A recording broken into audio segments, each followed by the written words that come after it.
సోనియా గాంధీ తెలంగాణ ఇచ్చేటప్పుడు కూడా అప్పుడున్న రాష్ట్రపతి దగ్గర పోయి కూడా ఎంతమంది పిల్లలు చనిపోతుంటే కూడా ఆమె కంటతడి పెట్టింది. మళ్ళీ ఎక్కడ మళ్ళీ లేట్ అవుతుందో ఏమని చెప్పేసి కంటతడి పెట్టి తొందరగా బిల్ పాస్ చేయించింది రాష్ట్రపతి దగ్గర. ఏం కేసీఆర్ ఒక్కడు ఫామ్ హౌస్ లో వండుకుంటే తెలంగాణ రాలే, సోనియా గాంధీ తలుసుకుంటే తెలంగాణ వచ్చింది. సోనియా గాంధీ లేకుంటే తెలంగాణ లేదు. ఆమె ఏ రకంగా తెలంగాణ ఇవ్వడానికి ఎన్ని ఉపాయాలు వేసింది, ఎన్ని ఎత్తుకు పై ఎత్తులు వేసింది అనేది ఒకసారి ఆలోచించండి. పార్లమెంటు దర్వాజాలు బంద్ చేసి బిల్ పాస్ చేయించింది. కేసీఆర్ ఎడవన్నాడు. ఆమెకి ఇచ్చే గౌరవం ఏంది? మనం ఎంత గౌరవం ఇవ్వాలి సోనియా గాంధీకి?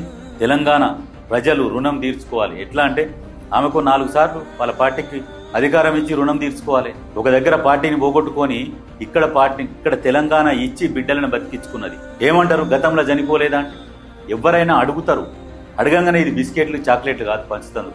ఒక రాష్ట్ర విభజన అంటే మామూలు విషయం కాదు. కొద్ది రోజులు కోపం మీద ఎగురుతారేమో చూద్దాం, కొద్ది రోజులు చల్లగా అవుతారు, మంచిగా ఉంటుంది, తర్వాత చూద్దాం అన్న ఆలోచనతో చేసుకుంటూ పోయారు. ఈ ఉద్యమం అనేసరికి విద్యార్థులు వీళ్ళందరూ ఆత్మ బలిదానాలు చేసుకుంటుంటే అవన్నీ చూడలేక తెలంగాణనిచ్చి అర్థం చేసుకోవాలి.